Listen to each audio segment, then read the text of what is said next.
আসসালামু আলাইকুম, কেমন আছেন সবাই?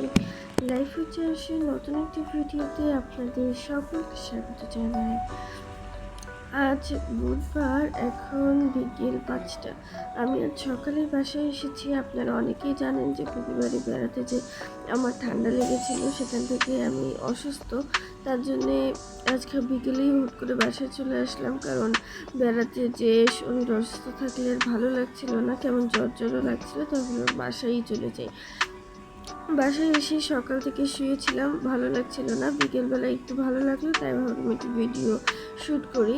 আর এখানে আমি একটু ভিডিও করতে করতে লুডুস রান্না করে নিচ্ছি। লুডুসটাকে প্রথমে আমি গরম পানি দিয়ে সিদ্ধ করে নিই, তারপরে এখন এইটুকু পানি ছেঁকে একটু ঠান্ডা পানি দিয়ে ধুয়ে নিচ্ছে, যাতে লুডুসটা একটু ঝরঝরে হয়। আর আমার গলা ভেঙে গেছে, তার জন্য হয়তো আমার গলার ভয়েসটা আপনাদের কাছে একটু অন্যরকম লাগতে পারে। তার জন্য আমি প্রথমেই আপনাদের কাছে ক্ষমা চেয়ে নিচ্ছি।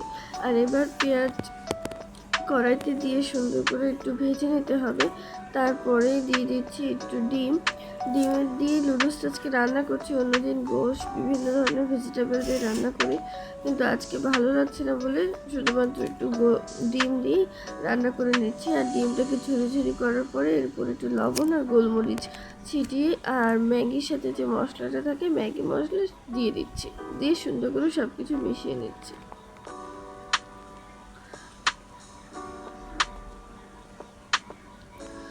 তারপর এর মধ্যে একটু সিদ্ধ করা নুডলসটা দিয়ে হালকা হালকা করে একটু নাড়াচাড়া করে নিলেই তো হয়ে যাবে নুডলস। আপনাদের সাথে কথা বলতে বলতে আমার নুডলসটা তৈরি করা হয়ে গিয়েছে। চলুন এবার খাওয়া শেষ করি। আর এই তো ছিল আজকের ব্লগে। আজকের মতন ব্লগটি এখানেই শেষ করছে। যদি ভিডিওটি আপনাদের ভালো লেগে থাকে তাহলে অবশ্যই লাইক, কমেন্ট, শেয়ার করবেন। ইউটিউব থেকে দেখলে চ্যানেলটিকে সাবস্ক্রাইব করবেন। ফেসবুক থেকে দেখলে পেজটিকে ফলো করবেন। দেখা হবে পরের একটি ব্লগে। ততক্ষণের জন্য সকলেই ভালো থাকবেন, সুস্থ থাকবেন, সাবধানে থাকবেন। আল্লাহ হাফিজ।